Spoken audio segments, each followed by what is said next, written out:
నమస్తే మోజో టీవీకి స్వాగతం. బులెటిన్ల ముందుగా హెడ్లైన్స్. వైఎస్ఆర్సీపీ అధినేత జగన్మోహన్ పై ముఖ్యమంత్రి చంద్రబాబు ఫైర్.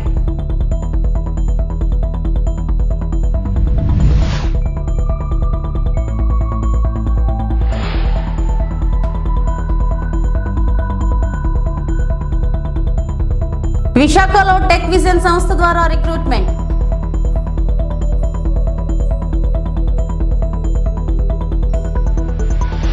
విశాఖ ఉక్కు ఆంధ్రుల హక్కు అనే దానికి టీడీపీ కట్టుబడి ఉంది. ముఖ్యమంత్రి చంద్రబాబు నాయుడు.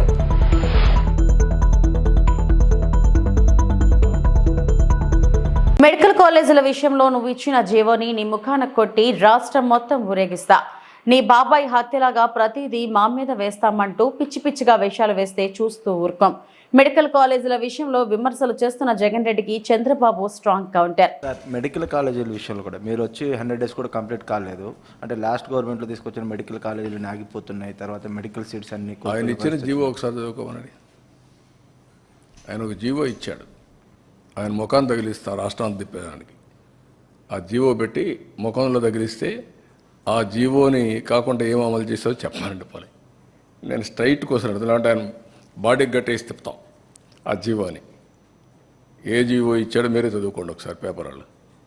మీరు కూడా చదివితే మీకు కూడా ఒక ఐడియా వస్తుంది. అప్పుడు నేను చెప్తాను. ఇలాంటి నేరస్తులకి నేను చెప్పేది ఏంటంటే, బాబాయిని చంపి నారాసుర రక్త చరిత్ర పెట్టేసి తప్పించుకోవాలని ప్రయత్నం చేస్తే అన్నిటిని జరగవు. ఎన్ని తప్పుడు పనులన్నీ చేసి వేరే వాళ్ళ మీద దోసేయాలనుకుంటే జరగవు. ఆ రోజులు అయిపోయినాయి. చెవికి కట్టి చూపిస్తాను ఊరంతా తిప్పి, పిచ్చి పిచ్చిగా అనుకుంటున్నా. ఏం చేసేవన్నీ కూడా అంత ఈజీగా ఆలోచించద్దండి. నోటుకొచ్చేట్టు మాట్లాడడం. నిన్న ఏం చేశారో అది మర్చిపోయి ఈరోజు దాని మీద వాళ్ళు విమర్శించే పరిస్థితికి వచ్చారు. ఆ జీవో ఒకసారి చదవ, నేను చెప్పను. చెప్తే మీకు రహస్యం పోతుంది, సీక్రెట్ పోతుంది. You read that. What issued the GO in private colleges, you read that, then మాట్లాడదాం. పబ్లిక్లోకి పర్టికులర్గా ప్రభుత్వం మీద ఒక నెగిటివ్ నేను కాదా, నువ్వు చదువయ్యా, చదువు. నేనండి కదా సార్, అంటే ప్రభుత్వం పైన మీరు కష్టకాలంలో క్రైసిస్ నుంచి నేనేమంటానంటే, అంత ఇరిటేట్ అయిపోవాల్సిన పనిలే వీళ్ళ గురించి. ఇరిటేట్ అయిపోతే వచ్చేది కూడా ఏం లేదు. వీళ్ళు చెల్లని కాసులు ఇవే చేస్తారు. నేరస్తులు ఏమంటారు, ఇదే చేస్తూ ఉంటారు. మీరు గుర్తుపెట్టుకోవాల్సింది, ప్రజాహితం కోసం కొంతమంది పనిచేస్తే ప్రజలకు ద్రోహం చేయడానికి కొంతమంది పనిచేస్తూ ఉంటారు. ఇప్పుడు కాదు, కలియుగంలో కాదు, త్రేతాయుగంలో కూడా చూసాం, ద్వాపరయుగంలో కూడా చూసాం. ఆ రోజు కూడా యజ్ఞాలు చేసేవాళ్ళు రాజులు, రాక్షసులు వచ్చి చెడగొట్టేవాళ్ళు. రాక్షసుల మీద పోరాడుతూ యజ్ఞాలు చేసే పరిస్థితి ఇప్పుడంతే. It is a continuous process. Will fight it out. 5 ఏళ్ల విశాఖ స్టీల్ ప్లాంట్ పై మాట్లాడిన వారు ఇప్పుడు విశాఖలో స్టీల్ ప్లాంట్ ఉద్యోగులని ఈ సైకో బ్యాచ్ వెళ్లి రెచ్చగొడుతున్నారు. విశాఖ ఉక్కు ఆంధ్రుల హక్కు అనే దానికి టీడీపీ కట్టుబడి ఉంది. ఇంతకు ముందు వాజ్పేయి గారి టైంలో కాపాడింది మేము, మళ్ళీ ఈసారి కూడా స్టీల్ ప్లాంట్ ని కాపాడేది మేము. స్టీల్ ప్లాంట్ ఉద్యోగులు కూడా కష్టపడి పనిచేసి స్టీల్ ప్లాంట్ ని లాభాల్లో తీసుకొని రావాలి అని సీఎం చంద్రబాబు పేర్కొన్నారు. మరి ఇంకొక పక్కన ఇది ఒక ప్రాబ్లం అయితే, విశాఖపట్నం స్టీల్ ప్లాంట్ అది కూడా కావాలని రెచ్చగొట్టే పరిస్థితికి వస్తున్నారు. ఓకే, దాని గురించి నేను పెద్దగా మాట్లాడలేదు. రెచ్చగొడితే రెచ్చిపోయాళ్ళు కూడా ఎవరు లేరు ఇక్కడ. విశాఖపట్నం అనేది తెలుగుదేశం పార్టీకి, ఎన్డీఏ కూటమికి ఒక స్ట్రాంగ్ ఇది. ఆ ప్రాజెక్టు కూడా ఆ స్టేజ్కి రావడానికి వీళ్ళు కారణం. ఎప్పుడు కూడా ప్రాజెక్టు మీద శ్రద్ధ పెట్టిన దాఖలాలు లేవు. ఇంత మునుపు కూడా నేనే కాపాడాను ఆ ప్రాజెక్ట్ని. వాజ్పేయి గారి పీరియడ్లో రీస్ట్రక్చరింగ్ చేసి అప్పుడు కూడా అడిషనల్ ఫండ్స్ అన్నీ పంప్ చేశాం, అప్పుడు స్ట్రీమ్లైన్ చేశాం. ఇప్పుడు కూడా నేను ఆలోచిస్తున్నాను. మళ్ళీ మొన్నే మాకు ఒక మీటింగ్ జరిగింది. కుమారస్వామి గారు, ఫైనాన్స్ మినిస్టర్, నేను డిస్కస్ చేశాం.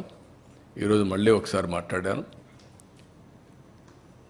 ఇప్పుడు ఒక కొత్త డబ్బులు కూడా రిలీజ్ చేసి దాన్ని ఆపరేట్ చేయడానికి ముందుకు పోతున్నారు.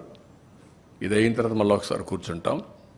ఎంప్లాయీస్ కూడా ఒకటే చెప్తున్నా, అక్కడ ట్రేడ్ యూనియన్ లీడర్స్ కూడా ఒకటే చెప్తున్నా, మనం ప్రాపర్ మేనేజ్మెంట్ పెట్టుకోకుండా ప్రాజెక్ట్ని రివైవ్ చేయకుండా కష్టపడేదన ఉంటే technical problems, logistic problems, administrative problems ఉంటే అవన్నీ సార్ట్ అవుట్ చేసుకొని బెస్ట్ మేనేజ్మెంట్ పెట్టుకొని శాశ్వతంగా దాని లాభాల బాట పట్టించాల్సిన బాధ్యత ఉంది.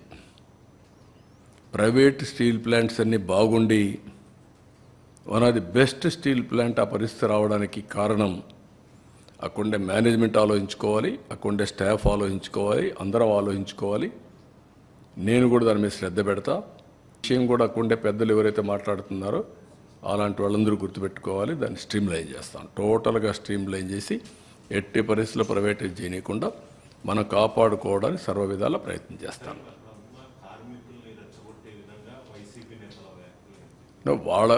వాళ్ళ పని ఏంటి? ఇదే పని కదా. ఎక్కడ చూసినా శవాల్ని మంటేసి చలిగాల్చుకుంటారు. అది వాళ్ళ నేచర్, అది ఆ పార్టీ నేచరే. అది 5 ఏళ్ళు ఎప్పుడన్నా మాట్లాడారా? ప్రైవేటైజ్ చేయడానికి పోతే కూడా ఒకసారైనా మాట్లాడారా? నేను ఆ రోజు పిలిచాను కదా, రావయ్య ఢిల్లీ పోదాం, నీకు తోడుగా నేనుంటా, పోదామంటే స్పందించారా? అలాంటి వాళ్ళు మాట్లాడడం ఏంటి? బుద్ధి జ్ఞానం ఉండాలి కదా వీళ్ళకు. అంటే ఏమి చెప్పినా నమ్మేస్తారు ప్రజలు అనుకుంటున్నారు వీళ్ళు. ఆ రోజులు అయిపోయినాయి. వ్యక్తిత్వం, విశ్వసనీయత లేని వ్యక్తులు ఏం చెప్పినా నమ్మరు. మొన్నటి వరకు మీరు మభ్యపెట్టారు. మభ్యపెట్టిన దానివల్ల ప్రజల్లో ఏదో చెప్తున్నారు అనుకున్నారు. ఒక్కసారి అన్నారు, ఒకసారి చూశారు, ఏం జరిగింది కూడా అర్థం చేసుకున్నారు. మళ్ళీ ప్రజలు నమ్మే పరిస్థితులు లేరు. ఆ విషయం వీళ్ళు గుర్తుపెట్టుకోవాలి. విశాఖలో టెక్ విజన్ సంస్థ ద్వారా రిక్రూట్మెంట్ జరుగుతుందని రిక్రూట్మెంట్ ఎంటర్ప్రీనర్ సంస్థ వ్యవస్థాపకుడు జేమ్స్ ఖాన్ సిబిఈ వెల్లడించారు. ఆయన మంగళవారం హోటల్ నోవాటల్లో జరిగిన మీడియా సమావేశంలో మాట్లాడారు. భారతదేశంలో 50 మంది ఔత్సాహికులు కంపెనీలు తమ సంస్థలో పెట్టుబడులు పెట్టేందుకు ముందుకు వచ్చాయని గుర్తు చేశారు. సంస్థకు $1.6 మిలియన్ టర్నోవర్ ఉందన్నారు. కంపెనీల స్థాపనకు ముందు మార్కెట్, ప్రజలు, సంస్కృతి అధ్యయనం చేసిన తర్వాతనే బిజినెస్ ప్రారంభించాలని ఆయన సూచించారు. భారత్ ప్రపంచంలోనే అతివేగంగా అభివృద్ధి చెందుతున్న ఆర్థిక వ్యవస్థ అన్నారు. ఇక్కడ కంపెనీలు $5 బిలియన్ బిజినెస్ టర్నోవర్ ఏటా జరుగుతుంది. భారత్లో వ్యాపార అవకాశాలు విస్తృతంగా ఉన్నాయన్నారు. తమ సంస్థ America, Canada, Australia, Portugal, Saudi Arabia వంటి దేశాల్లో కార్యకలాపాలు సాగిస్తున్నాం అన్నారు. విశాఖలో సంస్థ పార్ట్నర్ టెక్ విజన్ సంస్థ అధినేత రాజీవ్ సెంట్ మాట్లాడుతూ విశాఖలో విస్తృత అవకాశాలు ఉన్నాయన్నారు. రిక్రూట్మెంట్ ఎంటర్ప్రైనర్ సంస్థతో టెక్ మిషన్ సంస్థ పార్ట్నర్గా వ్యవహరిస్తుందని గుర్తు చేశారు. కొత్త సంస్థలకు శిక్షణ, హెచ్ఆర్, లీగల్ అంశాల్లో మద్దతు ఇస్తామని అన్నారు. Why India? Because నేను one of the founder of tech vision software private limited. ఈ కంపెనీ మేము వైజాగ్లో ఉంది అండ్ దాదాపు 9 కంట్రీస్లో ఉన్నాయి. ఇప్పుడు వైజాగ్లో 700 మెంబర్స్ పనిచేస్తున్నారు ఈ కంపెనీకి. మాకు ఇలాంటి 6 కంపెనీస్ ఉన్నాయి. ఒక కంపెనీ మేము వైజాగ్లో పెట్టాం, ఎందుకంటే నేను ఇక్కడే పుట్టిన పెరిగాను. అందుకే దాని బదులు కంపెనీ ఇక్కడ పెట్టాను. ఇప్పుడు ఏమైందంటే రీసెంట్గానే ఈయన చాలా ఫేమస్ పర్సనాలిటీ. ఇప్పుడు మనకి షార్క్ ట్యాంక్ ఇండియా ఉంది, మీకు ఐడియా ఉంటుంది షార్క్ ట్యాంక్. అలాగే యూకేలో దాన్ని డ్రాగన్ డెన్ అంటారు. ఆయన జడ్జ్ ఈయన. ఓకే, సో ఈయనతో మేము పార్ట్నర్షిప్ చేసాం. ఇప్పుడు ఏం చేస్తామంటే ఇంట్లో పార్ట్నర్షిప్ చేసిన తర్వాత చాలా స్టార్టప్ కంపెనీస్కి మెయిన్ ఏంటి కావాలి? ఫండ్ కావాలి అండ్ సపోర్ట్ కావాలి. ఎందుకంటే వాళ్ళు ఫ్రెష్ బిజినెస్ మెన్, వాళ్ళకి తెలియదు ఎలా బిజినెస్ నడపాలి. వాళ్ళకి టెక్నాలజీ ఐడియా ఉంది, ఓకే, ప్రాసెస్ ఐడియా ఉంది, కానీ బిజినెస్ ఎలా ఎక్స్పాండ్ చేయాలో వాళ్ళకి తెలియదు. దట్ ఈస్ వేర్ మేము వస్తాం. ఓకే, మేము వాళ్ళకి డబ్బులు ఇస్తాం, అట్ ద సేమ్ టైం వాళ్ళకి సపోర్ట్ కూడా చేస్తాం బిజినెస్ ఎక్స్పాండ్ చేయడానికి. one of the fastest growing markets in the world, the rest of the world want to tap into the Indian talent pool. Already today, India has millions of people who are working for international organizations. We think you're only scratching the surface. This is a massive market that nobody really has captured today. There is no dominant player in the Indian market, which is why Recruitment Entrepreneur sees an opportunity to take that first mover advantage. కేంద్రం ప్రకటించిన Khelo India పథకంలో భాగంగా నర్సీపట్నంలో multipurpose indoor stadium నిర్మాణానికి ఏర్పాట్లు speaker Ayyanna Patrudu చేపట్టారు. ఈ ప్రాజెక్టుకు సంబంధించిన డిపిఆర్ తయారు చేయడానికి వచ్చిన అధికార యంత్రాంగం స్థల పరిశీలన అనంతరం విలేకరులతో మాట్లాడుతూ స్పీకర్ అయ్యన్న పాత్రుడు ఈ ప్రాజెక్టులో స్పోర్ట్స్ శిక్షణ సంస్థ కూడా ఉంటుంది. ఇతర జిల్లాల నుంచి క్రీడాకారులు ఇక్కడికి వచ్చి శిక్షణ పొందే వీలుంటుందని అన్నారు. ఇండోర్ గేమ్స్ కోసం అన్ని అవసరమైన ఏర్పాట్లు చేయనున్నట్లు తెలిపారు. ఎంపీ సీఎం రమేష్ సహకారంతో ఈ పనులు పూర్తి చేస్తామని ఆయన చెప్పారు. గతంలో నర్సీపట్నానికి ఇండోర్ స్టేడియాన్ని మంజూరు చేశాం, కానీ గత ప్రభుత్వ హయాంలో పట్టించుకోకపోవడం వల్ల నిధులు వృధా అయ్యాయని అయ్యన్న పాత్రుడు అన్నారు. అక్కడ నుండి రుతులత్స పాత్రుడు స్మారకానందం వనం స్కేటింగ్ రింగ్ వద్దకు వెళ్లి పరిశీలించారు. గత 5 ఏళ్లలో మెయింటెనెన్స్ లోపంతో రింగ్ మరమ్మతులకు గురైంది. ఇప్పుడు మరమ్మతులు చేసి రాబోయే రోజుల్లో స్కేటింగ్ రింగ్ సిద్ధం చేస్తాం. గతంలో మాదిరిగా రాష్ట్ర స్థాయిలో స్కేటింగ్ పోటీలు నిర్వహిస్తామని అన్నారు. అందరికీ నమస్కారం అండి. నర్సీపట్నంలో చాలా రోజుల నుంచి నా కోరిక ఏంటంటే ఇండోర్ స్టేడియం కట్టాలనేటువంటి కోరిక ఉండేది. లాస్ట్ టైం మన గవర్నమెంట్ ఉన్నప్పుడు, నేను ఆర్ఎన్బి మినిస్టర్గా ఉన్నప్పుడు ఇక్కడ ఇండోర్ స్టేడియం శాంక్షన్ చేసాం. ఇక్కడ ఫౌండేషన్ కూడా ఇస్తాం ఇక్కడ. అయితే మళ్ళీ గవర్నమెంట్ మారిపోయిన తర్వాత వాళ్ళు పట్టించుకోలేదు. ఆ ఫండ్స్ అన్ని ల్యాప్స్ అయిపోయాయి. అప్పటి నుంచి మళ్ళీ ఇక్కడ కట్టాలని కోరుకోవద్దు, కానీ మనకు అవకాశం ఈ మధ్యలో వచ్చింది మనకి. నేను ఈ మధ్యన కేంద్ర ప్రభుత్వం వారు ఖేలో ఇండియా అని ఒక స్కీమ్ పెట్టారు భారతదేశం మొత్తం. ఆ స్కీమ్ ఏంటంటే మల్టీపర్పస్ స్టేడియం. ఒకే స్టేడియంలో 5-6 గేమ్లు ఆడుకోవచ్చు. వాలీబాల్ కానీ, కబడ్డీ కానీ, బ్యాడ్మింటన్ కానీ, తర్వాత త్రోబాల్ కానీ, ఇటువంటి గేమ్స్ 5-6 గేమ్స్ ఒకే స్టేడియంలో ఆడుకోవచ్చు.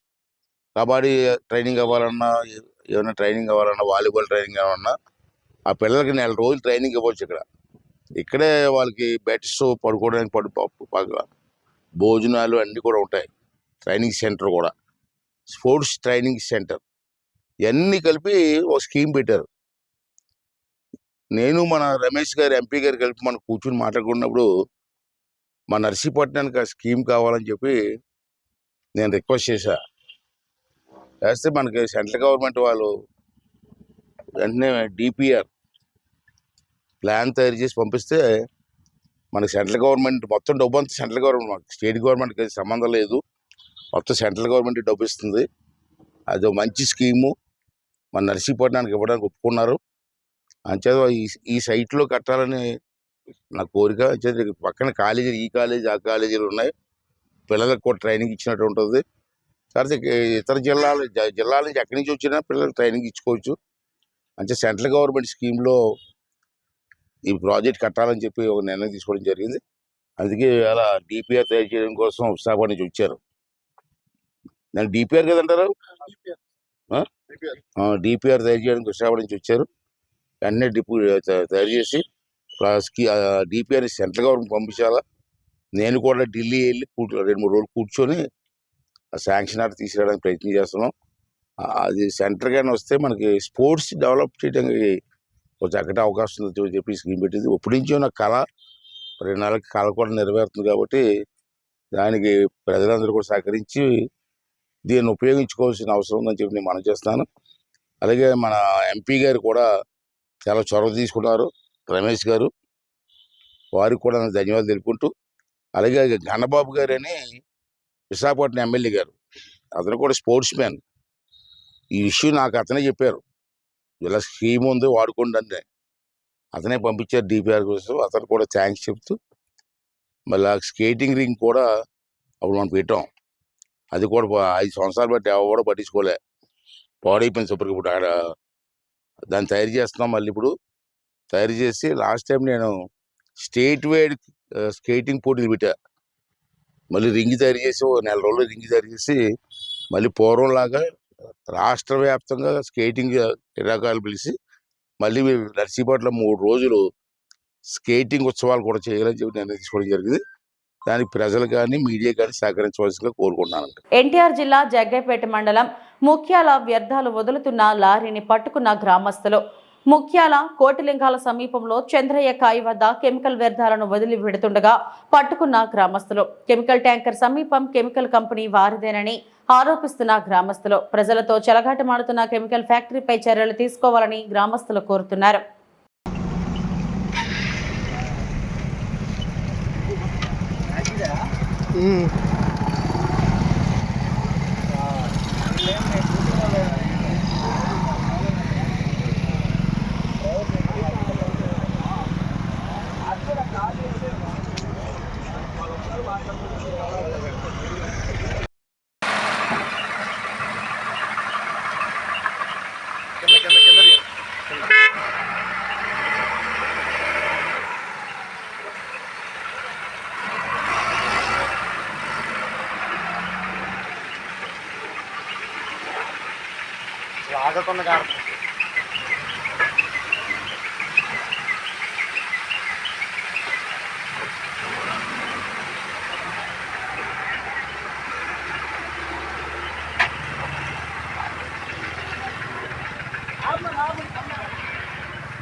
చిత్తూరు నగరంలోని 1 టౌన్ పోలీస్ స్టేషన్ నూతన ఎస్ఐగా శ్రీనివాసులు బుధవారం ఉదయం 10:30 గంటలకు బాధ్యతలు స్వీకరించారు. సిఐ జయరామయ్యను మర్యాదపూర్వకంగా కలిశారు. ఈ సందర్భంగా ఆయన మాట్లాడుతూ గతంలో పెద్ద పంజానీలో ఎస్ఐగా పనిచేస్తూ ప్రస్తుతం సిసిఎస్ లో బాధ్యతలు నిర్వహిస్తున్నానన్నారు. జిల్లా ఎస్పీ మనకంట చందోల్ ఆదేశాల మేరకు 1 టౌన్ ఎస్ఐగా అటాచ్మెంట్ కింద బాధ్యతలు స్వీకరించానన్నారు.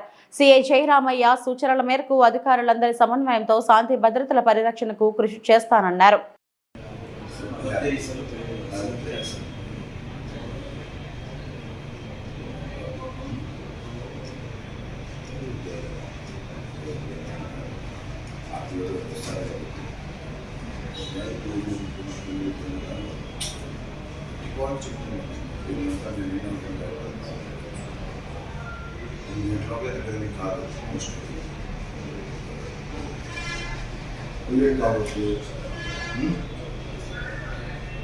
చేసిన లేదా ఎస్ఐ ఇన్స్పెక్టర్ చేయాలి ఆ ఫీలింగ్ అంతా అయిపోతుంది. నేను ఇప్పుడు ఎస్ఐగా చేస్తున్నాను.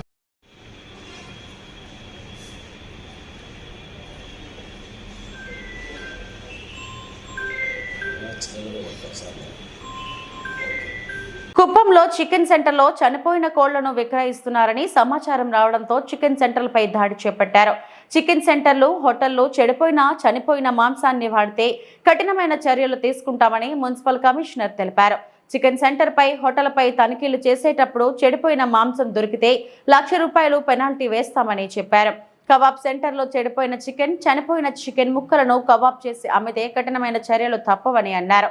తమిళనాడు నుండి చనిపోయిన కోళ్లను తీసుకొచ్చి కుప్పంలో విక్రయిస్తున్నారని సమాచారం రావడంతో ఈ తనిఖీలు చేయడం జరిగిందని మున్సిపల్ కమిషనర్ తెలిపారు.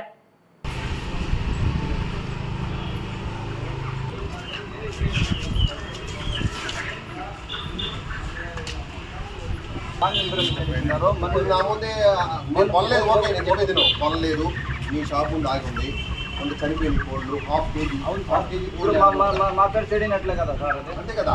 వాళ్ళు రాని పక్క నీ షాప్ దగ్గర అట్లే కానీ ఇంకొకసారి సార్ మీరు బిల్ బుక్ లో చూసుకున్నా ఒక కోడి కూడా ఇంకొకసారి నువ్వు వ్యాపారానికి ఊళ్ళోకి వస్తే మంచి కోడి తీసుకొచ్చి ಕೂಲಿಂಗ್ ಬರಂಗ ವೀಡಿಯೋ ಹಿಡಿದ್ರೆ ನಮ್ಮ ಕಡೆ ಕೆಡದೀಗ ಅಂದಾಜ ಎತ್ತನ್ನು ಪಂಚಾಯತ್ ಆಫೀಸ್లో వడ్డీ నికొచ్చింది మీరు బండి వేసుకుంటూ పంచాయత్ ఆఫీస్లో నిలబెట్టుకున్నా ఎత్తుకొని నిలబెట్టుకున్నా ఇప్పుడు మా పేరు తెలియనట్లు కదా నువ్వు తీసుకుని నేను అవి కూడా చెక్ చేశాను చేసుకున్నారా? అదే తీసుకోలేదు నువ్వు అట్లా అంటే రానికూడదు తీసుకో బండి మీరు ఎత్తుకొని పోయి ఆడ నిలబెట్టుకున్నా మాట్లాడుకోండి ఇంకోటి బాబు ఇంకోటి ఇంకా నీ బండి ఇక్కడ తిరగదు ఇక ఫైన్ పదండి బండి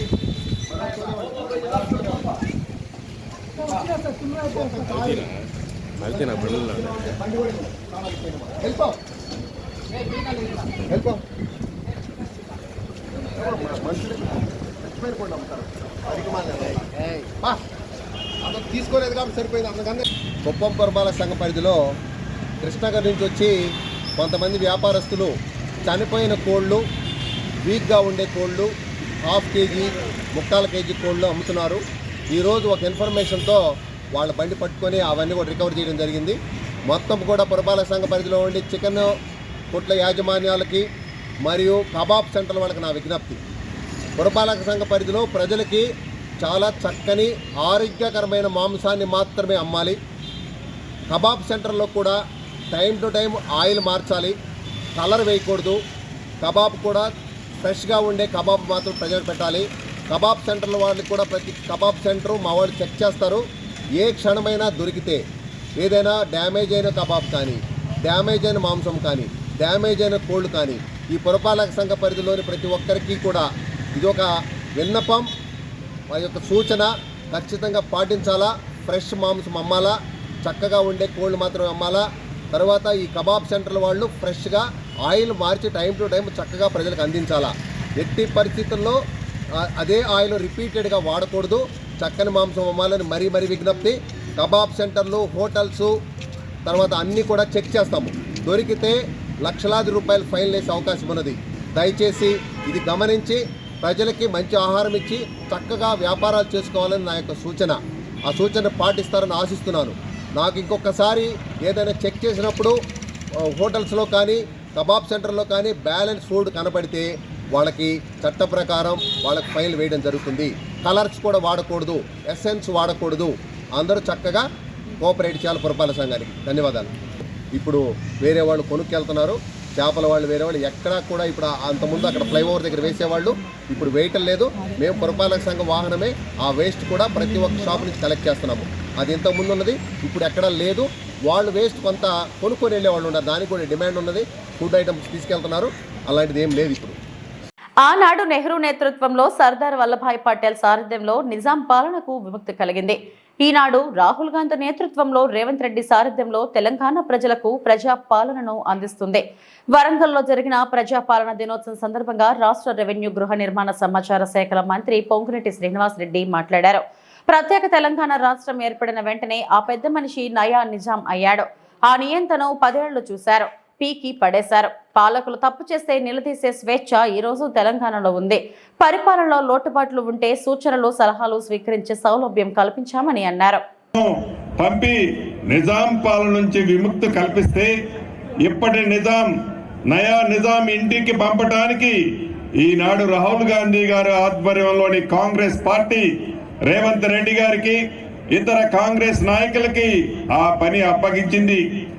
వీరంతా వీరోచితంగా పోరాడితే డిసెంబర్ 7, 2023న నయా నిజాం నుంచి తెలంగాణ ప్రజలకు విముక్తి కల్పించి ప్రజా పాలన అంటే ఏమిటో, ప్రజాస్వామ్యం అంటే ఏమిటో రుచి చూపిస్తున్నారు.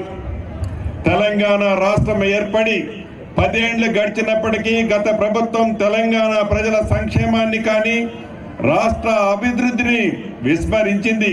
గత సంవత్సరం 23 డిసెంబర్ 7వ తేదీన కొలువు తీరిన మన ప్రజా ప్రభుత్వం తెలంగాణ ప్రజానికం ఆంక్షలకి అనుగుణంగా అభివృద్ధి, సంక్షేమం వైపు పయనిస్తుంది.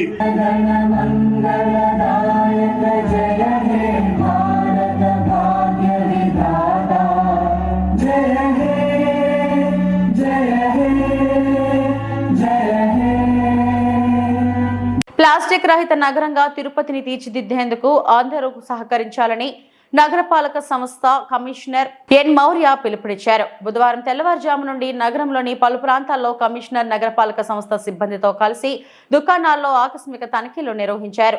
నిషేధిత ప్లాస్టిక్ వస్తువులు కలిగిన రహదారులకు సుమారు 7 లక్షలకు పైగా భారీ జరిమానాలు విధించారు. నిషేధిత ప్లాస్టిక్ వస్తువులను స్వాధీనం చేసుకున్నారు.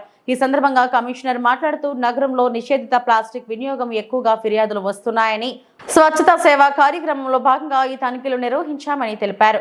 ఈ మేరకు నగరంలో దుకాణాల్లో ఆకస్మికంగా తనిఖీలు నిర్వహించామని అన్నారు. మేజర్గా ఉన్న 3 హోల్సేల్ దుకాణాల్లో ఎక్కువగా నిషేధిత ప్లాస్టిక్ వస్తువులు స్వాధీనం చేసుకుని భారీగా జరిమానాలు విధించడం జరిగిందన్నారు. హోల్సేల్ దుకాణాల నుండి తెచ్చి చిన్న దుకాణంలో విక్రయిస్తున్నారని అన్నారు.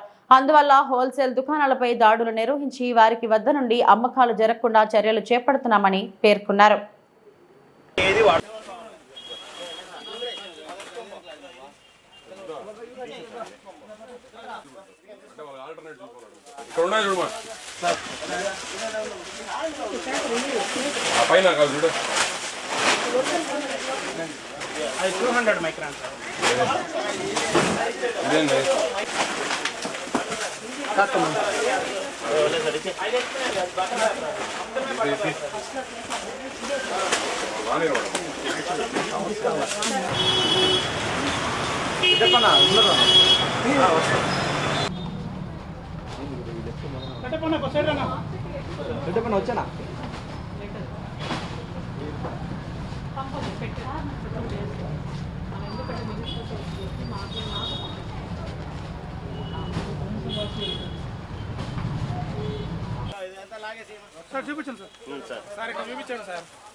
అందరికీ నమస్కారం.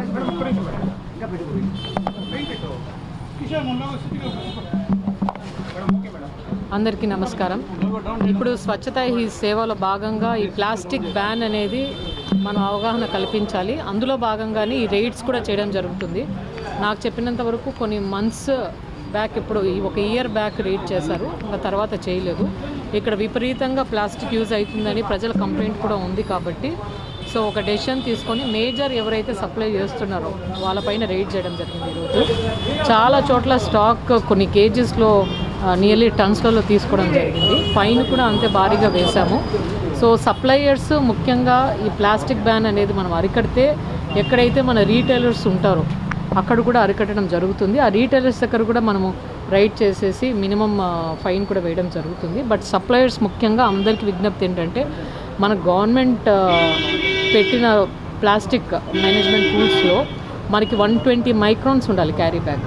So 120 microns carry bag available చాలా తక్కువ ఉంది. కాబట్టి 75 మైక్రాన్స్ వరకు కూడా మనం యాక్సెప్ట్ చేస్తున్నాం. అండ్ మనం ఏదైతే వ్రాపింగ్ బ్యాగ్స్ ఉంటాయో ఆ 51 మైక్రాన్స్ తక్కువ లేకోకుండా ఉండాలి. కానీ ఇప్పుడు చూస్తే అసలు దానిపైన లేబుల్ లేదు. లేబుల్ లేకోకుండా అసలు ఎంత మైక్రాన్ అని తెలియదు. ఒకవేళ ఉన్న ఫేక్వి కనిపించినవి ఎకో బ్యాగ్స్ అనేసి తెచ్చుకుంటున్నారు. అవి తెచ్చుకోకూడదు. అది సప్లయర్స్ బాధ్యత కూడా. మీరు ఎవరికైతే మనం రీటైలర్స్కి అమ్ముతున్నామో అప్పుడు మీరు తెచ్చుకునేటప్పుడే 120 మైక్రాన్స్ క్యారీ బ్యాగ్ లేకపోతే 75 మైక్రాన్స్ అబో క్యారీ బ్యాగ్ ఉండాలి. 51 మైక్రాన్స్ అబో మనం ర్యాప్ చేసే బ్యాగ్స్ ఉండాలి. అది జాగ్రత్తగా చూసుకొని సప్లై చేయాల్సిన బాధ్యత సప్లయర్స్కి ఉంది. కాబట్టి ఈరోజు రైడ్ చేయడం జరిగింది. తర్వాత కూడా మనము ఈ awareness not just suppliers, retailers అమ్మకుండా ప్రజలలో కూడా ప్లాస్టిక్ వాడుకోకుండా మన దగ్గర ఉన్న క్లాత్ బ్యాగ్స్, జూట్ బ్యాగ్స్ వాడాలని కోరుకుంటున్నాను. Thank you. ఫైన్స్ ఇప్పుడైతే పెద్ద పెద్ద సప్లయర్స్లో ల్యాక్స్లో వేసాము. 1,80,000, 2,80,000 ల్యాక్స్లోనే వేస్తున్నాం. ఎందుకంటే ఆ స్టాక్ కూడా చాలా పెద్ద స్టాక్, మనం టన్స్లో తీసుకున్నాము. అంత పెట్టుకోకుండా ఉండాలి. సో అంత తెలిసి కూడా పెట్టుకున్నారు కాబట్టి భారీగానే ఫైన్లు వేస్తున్నాం. అవి కట్టాలి, కట్టకపోతే సీజ్ చేయడం జరుగుతుంది షాప్స్. శ్రీకాకుళం ఎండిఓ ఆఫీస్ ప్రక్కన ఇల్లిసిపురం ఆపోజిట్ అన్నపూర్ణ మెస్ ఎదురుగా శ్రీకాకుళం శ్రీ సాయి సూర్య ఉచిత దంత వైద్య శిబిరం. శ్రీ సాయి సూర్య డెంటల్ హాస్పిటల్ వారు ఈ రోజు ఉదయం పొప్పంగి జెడ్పీటీసీ స్కూల్లో ఉపాధ్యాయులకు ఉచిత దంత వైద్య శిబిరం నిర్వహించారు. ఈ ఉచిత దంత వైద్య శిబిరం ఉపాధ్యాయులందరూ దంత సమస్యలు ఉన్నవారు డాక్టర్ని సంప్రదించారు. డాక్టర్ సిహెచ్ రాజేష్ బాబు మరియు doctor Nagapriya, dental surgeon, madams, ఉపాధ్యాయులు అందరికీ ఉచిత దంత పరీక్షలు చేయించి వాళ్ళ సమస్యను తెలుసుకున్నారు. దంత సమస్య ఉన్న వారికి ఈహెచ్ఎస్ కార్డు ఉన్న వారికి హాస్పిటల్కి వస్తే తక్షణమే ఉచితంగా ట్రీట్మెంట్ చేస్తామని తెలిపారు. హాస్పిటల్ మేనేజ్మెంట్ శ్రీమతి రాజేశ్వరి ఉపాధ్యాయులకు దంత సమస్యల కోసం చర్చించారు. ఈ కార్యక్రమంలో శ్రీమతి ఉమాకుమారి, కేశవ మరియు హాస్పిటల్ సిబ్బంది ఈ కార్యక్రమంలో పాల్గొన్నారు.